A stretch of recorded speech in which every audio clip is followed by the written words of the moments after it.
Kata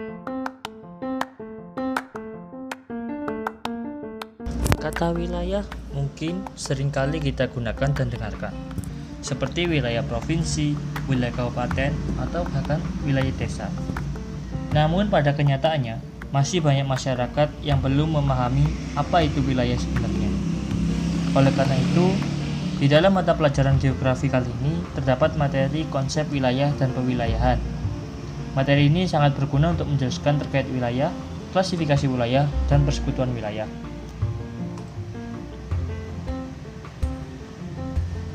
Secara bahasa, wilayah adalah bagian permukaan bumi yang memiliki batas-batas dan ciri-ciri tersendiri berdasarkan lingkup pengamatan atas satu atau lebih dari fenomena tertentu.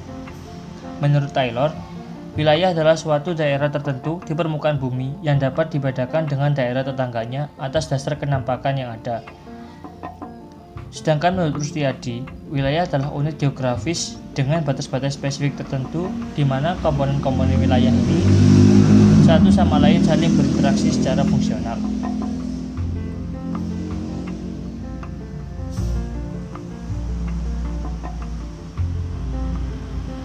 Adanya gabungan dari wilayah yang memiliki karakteristik tertentu akan membentuk perwilayahan. Secara bahasa, pewilayahan adalah pengelompokan unit geografis berdasarkan kedekatan, kemiripan, atau intensitas hubungan fungsional antara bagian yang satu dengan bagian yang lainnya. Untuk menentukan pewilayahan atau biasa disebut sebagai regionalisasi wilayah, perlu memperhatikan aspek fisik dan sosial budaya yang ada.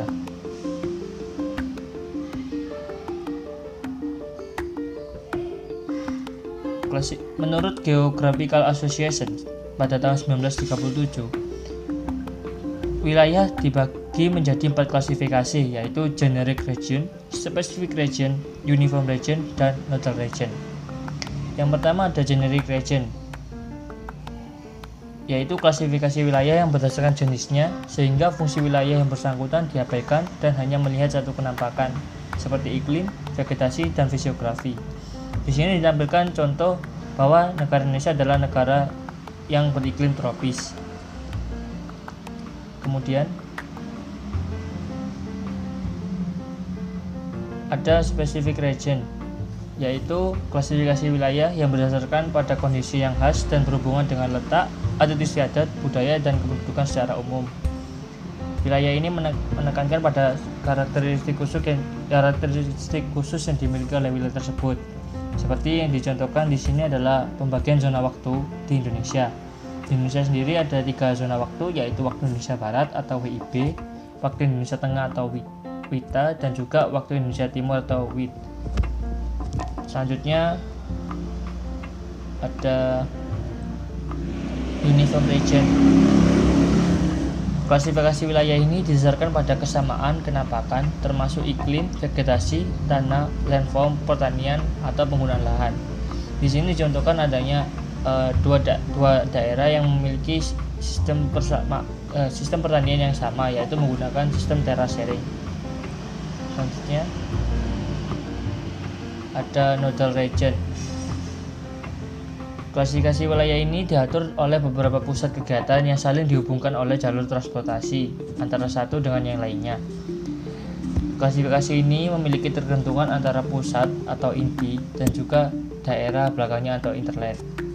Jadi dalam klasifikasi wilayah ini ditekankan pada adanya jalur transportasi yang menghubungkan kegiatan pada dua wilayah yang berbeda.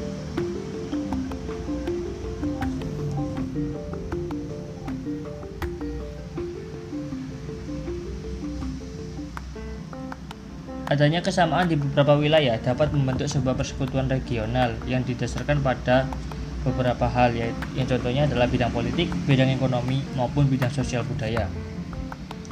Dari segi politik, terdapat contoh adanya 2 blok besar dunia yang dibedakan atas ideologi, yaitu blok barat dan blok timur.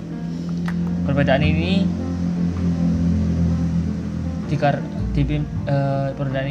diprakarsai dengan adanya ideologi yang dianut, yaitu di blok barat dengan ideologi liberalis yang dipimpin oleh Amerika Serikat, dan blok timur yang menggunakan ideologi komunis yang dipimpin oleh Uni Soviet. Selain kedua blok besar ini terdapat juga wilayah yang berupa non-blok atau yang bersikap netral. Selanjutnya, di bidang ekonomi. Di bidang ekonomi yang pertama ada MEA atau Masyarakat Ekonomi ASEAN. MEA ini memiliki tujuan untuk menciptakan kesejahteraan bagi masyarakat ASEAN. Lalu yang kedua ada OPEC. OPEC sendiri yaitu organisasi yang bertujuan sebagai tempat negosiasi terhadap masalah-masalah mengenai produksi, harga, dan hak konsumsi minyak bumi antara negara pengekspor minyak. Lalu selanjutnya di bidang sosial budaya.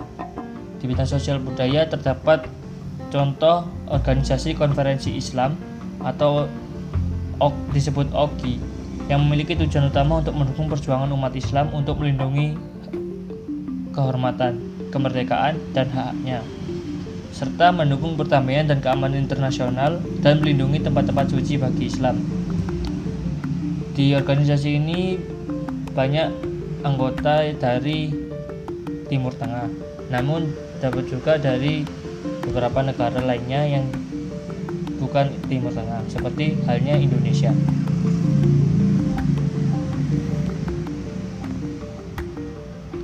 Sekian materi kali ini, semoga dapat berguna bagi saudara kedepannya. Apabila banyak salah kata mohon dimaafkan.